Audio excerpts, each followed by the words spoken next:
A room filled with wannabe actors. They're all young. And people like Meryl Streep, and people like James Redford, and people like Paul Newman, and people like Robin Williams, or people like all the famous stars and actors that you know. They're all up on stage, and everybody out there, they want to be just like them. And by the way, we're all living in actor studio, friends. Everybody here wants to be loved and recognized and adored and appreciated, right? You may not want to come up on stage and do it this way, but you have your own little actor studio, the stage that you're sitting on. And what you want from life is people to recognize you, don't you? Don't you want to be loved? We all do. Everybody wants this. You all have your moment in time on the stage of actor studio. And the one that I was watching in particular was with Robin Williams, who is completely insane. And for 2 hours, he's basically doing Robin Williams' impromptu comedy routine. And he comes out and basically says, what I learned in acting school was there is this line that you're not supposed to cross. You get very close to it. You hang out at the edge of it, but you don't cross it. And that's where your best talent will come from. I've never believed that. I jump over the line. And I jump into the audience's lap, and I get in their face, and I bring myself not only to the edge, but I bring myself past it. I allow myself to give myself fully to what I'm doing, to be fully present, to cross the line, and not be afraid to give everything that I have to give to each moment of my life. And my friends, you have the same assignment. And what I love when he's sitting there on these interviews, he asks that question at the end. And I'll be imitating Will Ferrell doing James Lipton. I could have gotten a beard and a mustache and a goatee, I would have. But he kind of has that moment at the end where he looks up and he says, if God exists, then there's a heaven. Oh, and by the way, of course we know in this room God does exist because we have the Proof of Heaven book. If God exists and there is a heaven, what would you want God to say to you when you pass through the pearly gates? This is a very important question. This is the question you should ask every day when you wake up. You should ask yourself the most important question that matters most. What would you want God to say to you about what your life was about? Because you're in actor studio right now. Stop being tentative with your life. Call it out. What would you like God to say to you?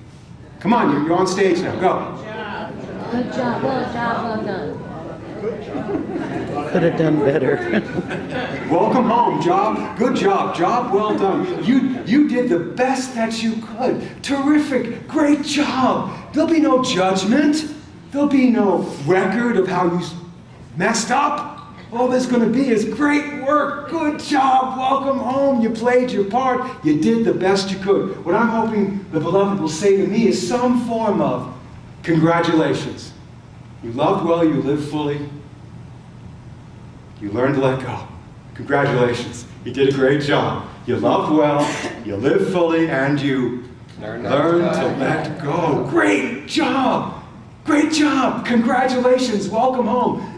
Eben Alexander, and I've had a lot of different people telling me different ways to pronounce his name. Stop telling me. It's Eben. I had it right the first Sunday. It's Eben Alexander. He gets thrown through the doorway of Actors Studio. He loses his Screen Actors Guild card. That calls him Dr. Eben Alexander. And he's thrown into this celestial realm of where we live and move and have our being. This incredible place where everything is filled with light and pure potential and possibility, where your thoughts manifest instantly right after their kind. He has this amazing experience of who we are as beings of light and love and beauty and joy. And then he's called back through the doorway to bring the message of truth to other people who are ready to hear it. And he says things like this: I realized that I am a citizen of the universe, staggering in its vastness and complexity, and most importantly, entirely ruled by love. That's who I am, and that's who you are. And he's sharing this message, stepping across the line, leaping into people's faces and saying, you are a citizen of the universe. You are not only worthy of love, you are love. Heaven exists right here and right now. It is what you are. And he also says that there's this wonderful thing that happens right before you come into your embodiment. Now I was going to set a table up with candles here, but I figured enough with the props already. there's a table, a heavenly host of angels of God, people that you've known before. They sit at the table with you before you're about to incarnate. And everybody decides they're going to play a different role. I'll be the mother. I'll be the father. I want to be the brother this time. You got to be the sister. Oh, come on. Let me be the grumpy one. Let me be the happy one. Let me be the sad one. Everyone decides they're going to play a role in your life. And they say, we'll be with you always. And then you enter through the birth canal, and boom, you forget the whole thing. You get really lost in believing that you are just this body and personality, which you're supposed to do.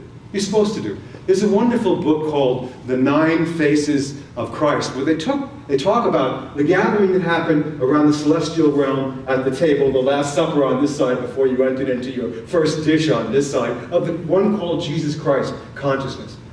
Yeshua ben Joseph. There was a big party going on, a celebration about this great thing that was about to happen on earth. There was going to be a being, an avatar, an awakened one who would come and would show the world what embodied love looked like when you let go of fear. That he would take us to our next step in our evolution and cause a revolution in consciousness that we're just beginning to understand right here and right now. And people put their hand up very high. Evolved souls said, well, I'd be Mary. I'd like to be Joseph. I'd like to be the centurion. I'd like to be Pontius Pilate. I'd like to be the one who pokes you in the side, keep you going, keep you growing, the one who's poking you in the side. Everybody took a particular role. And the one that was the greatest role was the role of the hand that went up from a very evolved master and said, I'll be Judas. I'll be Judas. I'll be the one that will help you take that leap. And if you ever look at the Gospel of Judas, you'll see that that was his closest disciple. Your greatest agony was your greatest ecstasy. You understand what I'm saying? So I'm thinking about this role playing that comes in and being on the stage of life. And in the morning, Maureen and I have been spending about 35 minutes in the morning watching oneness meditators who just do Diksha with their eyes. And for 35 minutes, it's not for everybody, but we love it, we're kind of flaky, we love that kind of stuff. And we're sitting there watching with these eye diksha for 35 minutes rather than the hands. It comes through the eyes. It comes through every cell and atom of your being. And we just sit there with these different people from Australia, Singapore, Hong Kong, all different shapes, sizes, all different ages. And they just do eye diksha with you and just sit there and be present. It's so beautiful. It's so profound, it's so simple. There's no notes to take, there's no classes, there's no forms to fill out, there's just the presence for 35 minutes. And we got done with one morning, and Maureen went to lie down and settle down with the energy. And I noticed that I couldn't get up, I stayed there, I was present, quiet for a few moments, if you could believe that. And all of a sudden, my iPhoto screensaver came on. We have a Mac. And what we have is 4,000 pictures of our 40-year relationship together as a couple. And what would happen is, in the screensaver, is that a picture would come up, a particular picture, and be right in the middle of the screen, very big. And then all of a sudden, other pictures that were kind of like it in shape would form a mandala around that one picture, that one moment in time. And then it would begin to fade, and then there would be this incredible mandala, and it would fade away too. And another picture would come up. Oh, look, there's Maureen, and she's in Denver having our first child, Kristen, and she's walking, and she's in labor. And then another picture would come up, and it would fill up this whole screen, this mandala, and then that picture would fade away. And then there was Xander with a tube in his nose. He was 2 months old, had infant botulism. We thought he was going to die. The worst moment. And then other pictures formed around that picture. And then there's me on the stage being Maury Povich. Oh boy, big muscle me. Yay. And then all of a sudden that's gone. And I got to thinking about our lives. The mandala of our lives. That each moment is just a picture. It's one moment in time. And with every picture that I saw, all the emotions I had about that showed up. But what I noticed about it is none of it lasted. At the moments I really enjoyed, and I want this to last forever, I just love this, and then I get high with my friend, yeah, but it doesn't last, does it? And then the worst thing that could happen to you, it shows up on the screen of your life. Other people join you in that event, and it too doesn't last. Aren't you grateful? Nothing lasts but the love and the truth and the way of what you are. Everything else is a passing show. I like that. That gives me a great sense of relief to know that. So our author, Eben Alexander, he went through the doorway and got a sense of the cosmic mandala that we all come from. He said it was big and huge and vast and incredible. And that what we are is this spiritual being who's having a soul, who's now having a moment in time called a body and a personality. You are spiritual in nature. That's what you are. You are a spiritual being. And the soul becomes this sort of recording device of your connection to spirit, but also holds track of what you've done in your lifetimes. And then when you come into your body, it's this massive reduction of energy into a body and personality. It squeezes into it.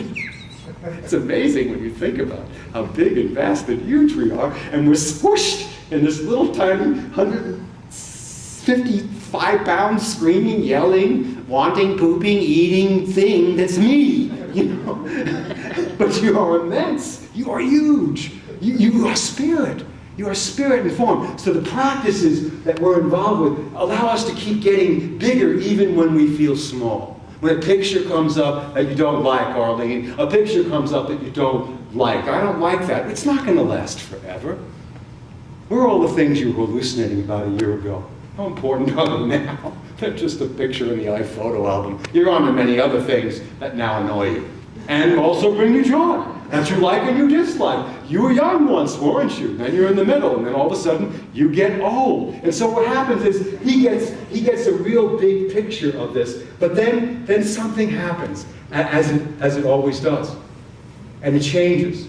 And all of a sudden, in the book, it says, the doorway closed to his access to all the other realms. Boom! He couldn't access them anymore. And what he could do was just changing a thought from the worm's eye view to the spiritual view, it was gone. And he was being pulled back into his body. He's going, it felt awful and terrible. Let me get my glasses. They're in my coat right here. There we go.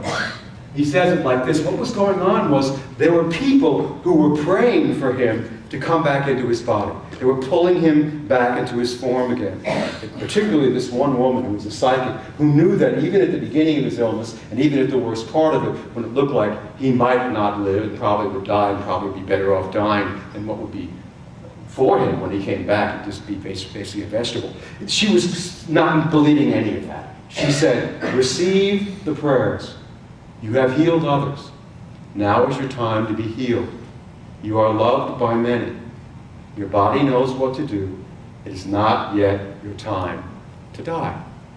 And that was what was pulling him back into his body again. Pulling him back out of that awareness of the great vastness of spirit that we are. Do you know why some babies cry when they're born? Because they can't believe they got to be back in one of these things again. You look at some of them and it's like, oh my God, I can't believe we're going to go back in this body again. I got this. I thought I was done. Yay! He said the same thing was happening to him. He was beginning to weep and gnash because soon he'd have teeth again. No, not teeth again. Not the slow way, not the old way, the plodding thoughts that happen through a brain. Oh Lord. Once again, he said, describing what this felt like is very challenging to the extreme, thanks to the bottleneck of linear language that we have to force everything through here on Earth, the general flattening of experience that happens when we're in a body. Think of every time we've ever experienced disappointment. There is a sense in which all the losses that we undergo here on Earth, I love this line, are in truth variations of one absolutely essential loss, the loss of heaven. On the day the doors of heaven were closed to me, I felt a sense of sadness unlike anything I've ever known. Emotions are different when you're free. All the human emotions are present, but they're deeper and more spacious. They're not just inside, but outside as well. Imagine that every time your mood changed here on Earth, the weather changed along with it. That your tears would bring on torrential downpour, and your joy would make the clouds instantly disappear. That gives a hint of how much more vast and consequential changes of mood feel like up there. How strange and powerfully we are. Because there's no difference between the inside and the outside.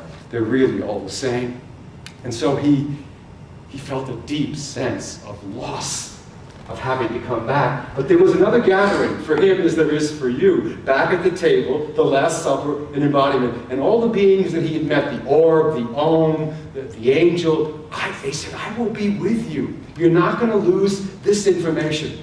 You're going to have to work with it.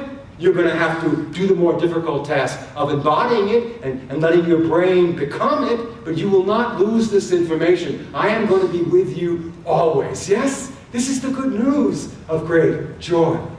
We are this vast spiritual being having an experience in the soul, stuck now for a moment in a wonderful learning device called a body and a personality. I have been, and you have too, with people who have died. And I tell you, when they leave, the moment that they leave, their body and personality are gone, my friends. Clearly gone. But their soul and spirit is everywhere.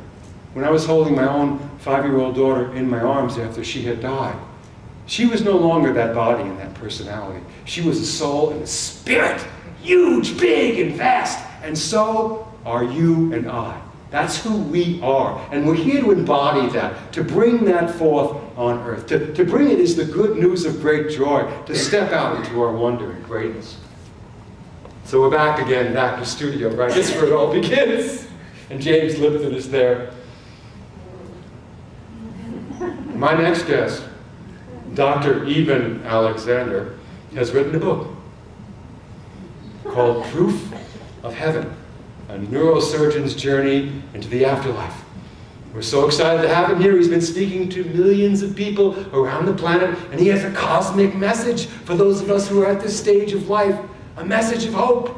Please join me in welcoming Dr. Alexander. And he comes out of the doorway and he leaps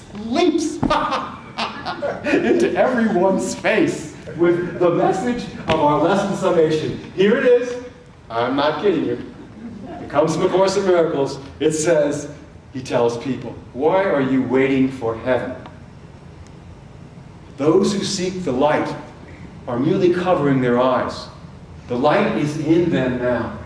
Enlightenment is but a recognition, not a change at all.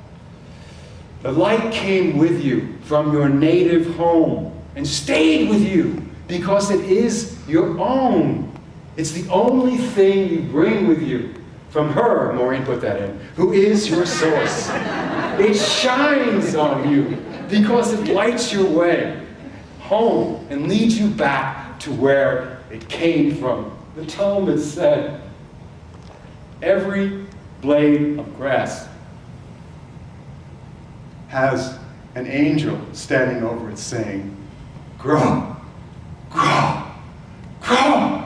Every spiritual being, soul in the body has a heavenly host of angels saying, love well, live fully, let go.